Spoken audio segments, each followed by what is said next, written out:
बोले साचे दरबार की, विंध्यवासिनी मैया की, मां नारायणी की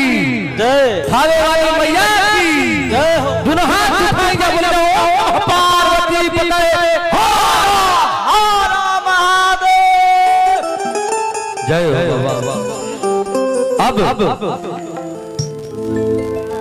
अब अगर इस संसार के एगो सागर मान लिहल जाओ, समुंदर मान लिहल जाओ और अपना जीवन के ओमे एगो नैया मान लिहल जाओ ना, तो इस संसार रूपी भवसागर से इस जीवन रूपी नैया पार कैसे लागी हम बताओ। बोली साचे दरबार की जय हो।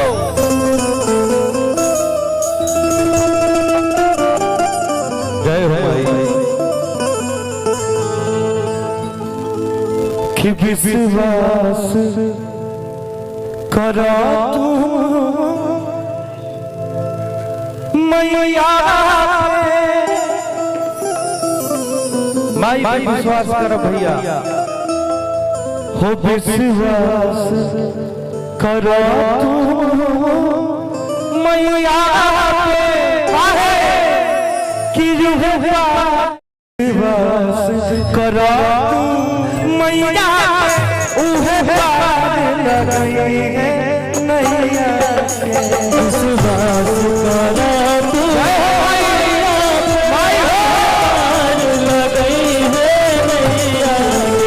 विश्वास करो तू मैया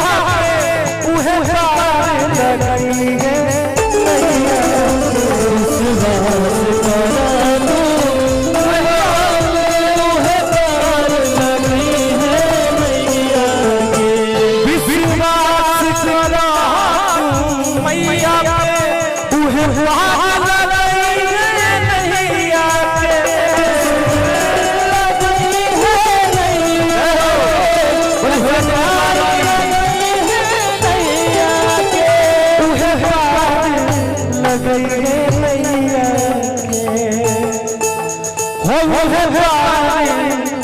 लगई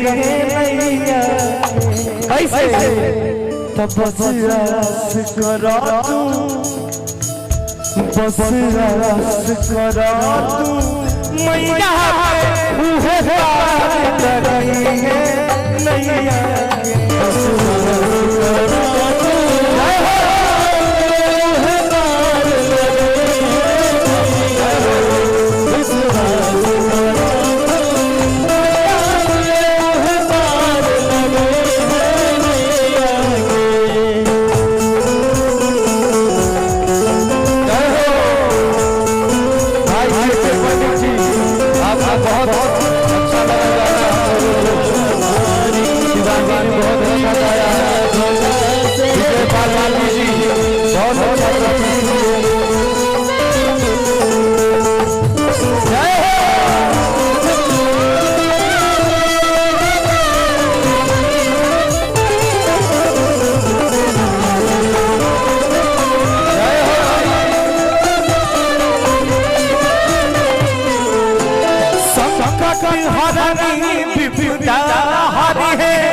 मंगल करनी मंगल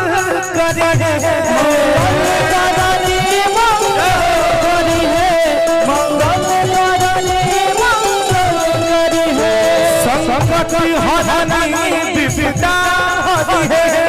मंगल करनी मंगल करी है, मैया जन सुख शांति भरी है कि मैया जन सुख शांति भरी है, पूजा पंकज ओ मैया उहे